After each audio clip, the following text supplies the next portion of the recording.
Hey everybody, my name is Peter with Geeks Trucking. So, what's going on? Well, let's see.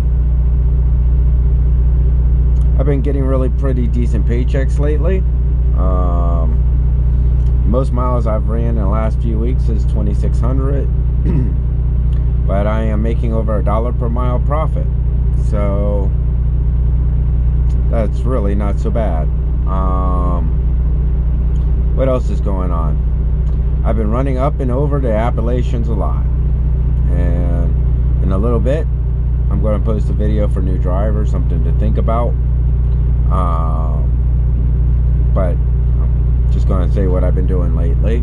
First, I've been going from like North Carolina to Indiana to South Carolina to Illinois to Virginia to Indiana, and then I went from there back to North Carolina, and now, just to break that little circle I was in, because I cannot stand running around in circles, I am going to Detroit. Hold on one second. So, yeah, I'm taking a delivery to Detroit, just so I can break up the redundance of going around in circles, tell you the truth. No word on when my truck will be fixed. It's been weeks. I'm on these damn paper logs, which I can't stand. I miss the ELD. I am pro ELD, people. Paper logs, too much work, too much thinking. Working with the calculator, figure out hours and all that crap. Y'all old timers, God bless y'all for being able to do that crap constantly. But now to the reason for the video. Advice for new drivers. When it comes to CPM, how much you make per mile, there's a lot of things you got to consider. Is a higher rate always better than a lower rate? Not necessarily. And over the last few weeks, I came to realize there's a lot more to it than what you're governed at.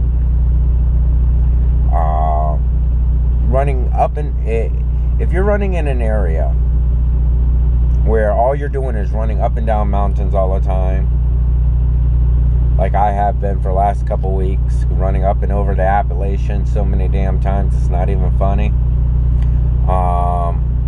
You need to consider certain things. First off, what you're governed at is very important, and that's high on my list. If the speed limit's 70, you should be able to go 70. So that's first thing that you need to take in consideration. Second thing you need to take in consideration is how much horsepower and how much torque your truck has. Now, the truck I'm in now, the substitute truck, is governed at 70, which is pretty decent, I guess. Compared to my last job, I wasn't in a governed truck at all, which is what I really prefer. But now listen to me when I say this. Going up and over the Appalachians continuously, like I have been. With this company, the truck that's in the shop is governed at 67. This one's governed at 70. 3 miles per hour is not really a whole heck of a lot of difference. What is the big difference is my Freightliner has over 450 horse, and I think about 1,600 pounds of torque. Now, the International is governed at 70, and it has somewhere around 400 horsepower and like 1,300 pounds of torque. So when you're taking a look at CPM, you got to really consider where you're running. Even though the Freightliner is governed slower. Let's say it was governed at 63. That's fine. Let's say 63. All right, for one, let's say Snyder, 61, 62, or Swift. Fine. Compared to this International. Now, any of y'all that have been up and over the Appalachians as many times as I have, going from North Carolina, getting on Interstate 74 to 77 to US 32, going into Ohio, and going that route like I always go.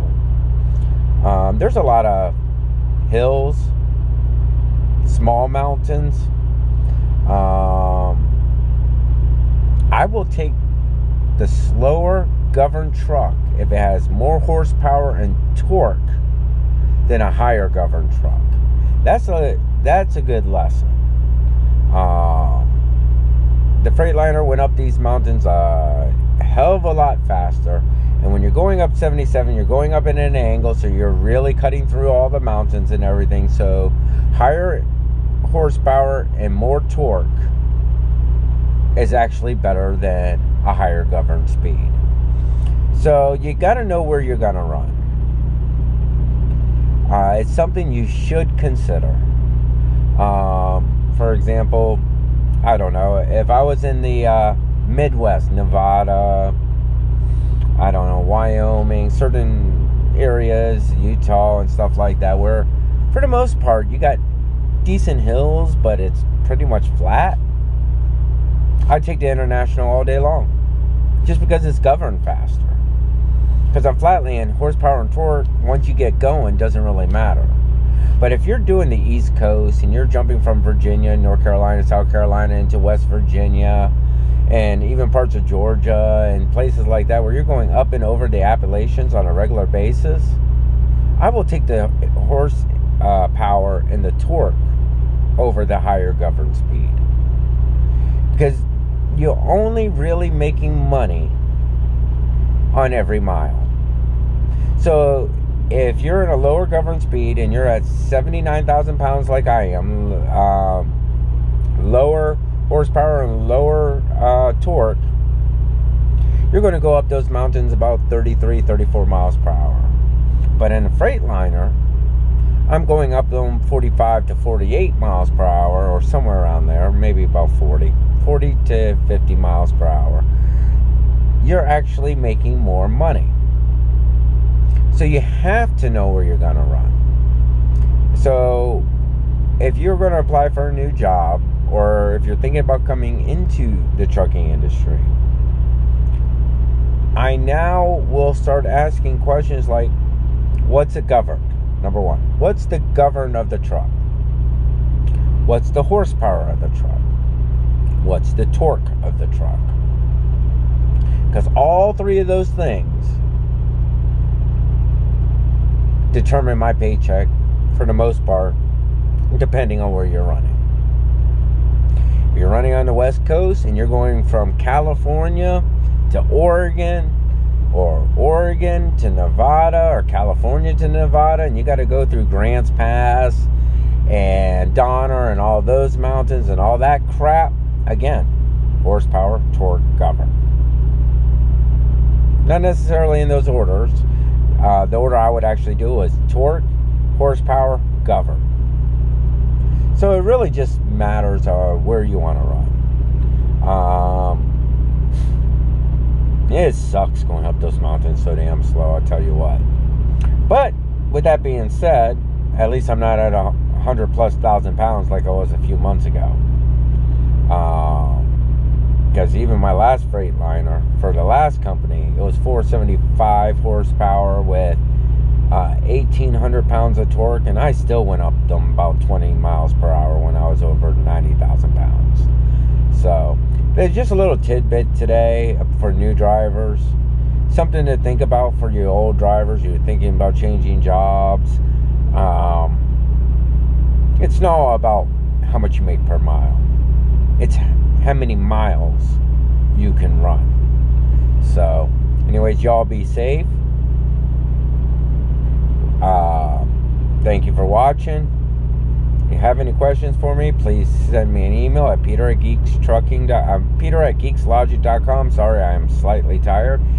And please subscribe. Please share my videos with new drivers, people who think about coming into the industry.